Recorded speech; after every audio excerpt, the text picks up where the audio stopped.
আসসালামু আলাইকুম, স্বাগতম দা সাইফুল ব্লগ চ্যানেলে। আপনি কি কম খরচে বিদেশে যেতে চান এবং সৌদি, দুবাইয়ের মতো টাকা ইনকাম করতে চান? তবে আজকের ভিডিও আপনার জন্য। আমি আজকে কথা বলতেছি আফ্রিকার মহাদেশের ছোট্ট একটা দ্বীপরাজ্য মরিশাস নিয়ে। যে দেশটা খুবই সুন্দর, প্রাকৃতিক স্বনির্ভর একটা দেশ এবং অর্থনৈতিকভাবে খুবই উন্নত পর্যটন শিল্পে। এবং এই দেশে বাঙালিদের চর্মবাজারের জন্য প্রচুর চাহিদা রয়েছে এবং এই দেশে যাইতে আপনারা যে সৌদি, দুবাই, কাতার, কুয়েত যান তার চেয়েও কম টাকা লাগে, কিন্তু বেতন আপনি সেই পরিমাণই পাবেন নতুন অবস্থায় যে। আর আপনি যদি কাজের অবস্থা ভালো জানেন বা কাজের অভিজ্ঞতা বেশি, তবে আপনি বেতনটা আরও বেশি পাবেন। সো সেক্ষেত্রে চলেন আজকে জানা যাক সেই দেশ সম্পর্কে এবং কত টাকা বেতন এবং কত টাকা যাইতে লাগে এবং কি কি প্রসেস, ফি, সবকিছু আপনাদের সাথে খোলামেলাভাবে আলোচনা করা হবে এই ভিডিওর মাধ্যমে। ভিডিওটা শেষ পর্যন্ত দেখবেন এবং সবাই সাবস্ক্রাইব, শেয়ার করে পাশে থাকবেন। চলেন শুরু করা যাক। মরিশাস আফ্রিকা মহাদেশের ছোট্ট একটা দ্বীপ রাজ্য এবং এটা বিগত সময় ফ্রান্সের আওতাধীন ছিল, পরে এটা স্বাধীনতা অর্জন করে এবং দেশটা খুবই সুন্দর এবং ছোট একটা দ্বীপ। আফ্রিকার যতগুলা খুব লার্জেস্ট রিচেস্ট সিটি আছে বা দেশ আছে তার মধ্যে মরিশাস অন্যতম। এর জিডিপি অনেক বড় এবং এই দেশের মেন খাত হচ্ছে পর্যটন খাত এবং এই দেশে আপনার প্রচুর বাংলাদেশি শ্রমজীবী বা অন্যান্য দেশের লোকজন এসে কাজ করে থাকে এবং বাংলাদেশিদের জন্য বিগত 3 বছর ভিসা বন্ধ ছিল, কিন্তু বর্তমান সময় সরকার বাংলাদেশিদের ভিসা খুলে দিয়েছে, কিছু কিছু করে ভিসা পাচ্ছে। যারা কাজ জানেন বা কাজ পারেন তাদের জন্য এদেশে আসা খুবই সুন্দর এবং খুব সহজে ভিসা পেতে পারেন। এবং এদেশে আসার জন্য আপনাকে প্রচুর এবং অতিরিক্ত টাকা খরচ করতে হবেও না, কারণ খুবই কম খরচে টাকা খরচ করে এদেশে আসতে পারবেন। এদেশে জীবনযাত্রা মান সব দিক থেকে ভালো এবং সুন্দর। এখন আপনারা প্রশ্ন করতে পারেন কত টাকা খরচ হলে এদেশে আসা যাবে।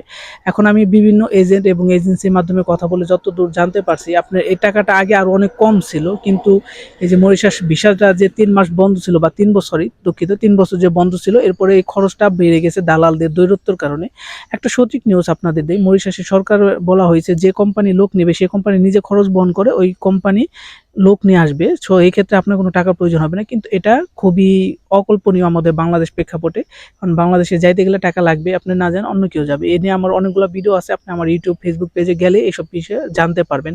সো আপনার কত টাকা লাগতে পারে এজেন্সি এবং এজেন্টের মাধ্যমে জানতে পারছি, আপনার 3 থেকে 3.5 লাখ টাকার ভিতরে আপনার মরিশাসে যাওয়ার জন্য যে কোনো বিষয়ে এত টাকা খরচ হইতে পারে। আমি আবারও বলছি 3 থেকে 3.5 লাখ টাকা। এর কমে আগে যাওয়া যাইতো, কিন্তু এর কমে এখন বর্তমান সময় যাওয়া যাইতেছে না, কারণ দালালরা বা যারা এজেন্ট আছে তারা এই কমে নিতেছে না। আপনি না গেলে অন্যজন যাবে, কিন্তু এর নিচে যাওয়া সম্ভবই না। আপনাকে 3 থেকে 3.5 লাখ টাকার ভিতরে বাজেট রাখতেই হবে মরিশাসে বর্তমান সময়ে যাওয়ার জন্য, যে এজেন্সি বা যে এজেন্টের কাছে যান। এখন কোনো এজেন্ট যদি আপনাদের কাছ থেকে আরো বেশি টাকা দাবি করে বা বেশি টাকা চান, তবে সেটা আপনি কথা বলেই করে আরো কমিয়ে আনবেন, বা আরো কমে যদি যাইতে পারেন সেজন্য আলহামদুলিল্লাহ। কিন্তু এই টাকার উপরে একটা টাকাও দিবে না, এই টাকাটা প্রয়োজন এবং এই টাকাটাই লাগে মরিশাসে যাওয়ার জন্য। বর্তমান সময়ে যতগুলা এজেন্সি, এজেন্ট এবং যত মানুষজন যারা মরিশাসে পৌঁছেছে সবার সাথে কথা বলে এটাই জানতে পারছি। সো আপনার এই টাকার বাইরে কোনো টাকা পয়সা দেবেন না। আর মরিশাসে আপনার বেতন হচ্ছে 17,600 মরিশান রুপি, যেটা বাংলাদেশি টাকা হিসাব করলে 40 থেকে 42 হাজার টাকা। এরপর আপনি যদি বাইরে কাজ করতে পারেন, ওভারটাইম করতে পারেন, সেক্ষেত্রে আপনার বেতনটা আরো বৃদ্ধি পায়। আর আপনি যদি না করেন, সো এই বেতনটা আপনি পাবেন, কিন্তু থাকা খাওয়া সব মালিকের খরচ বহন করে থাকে।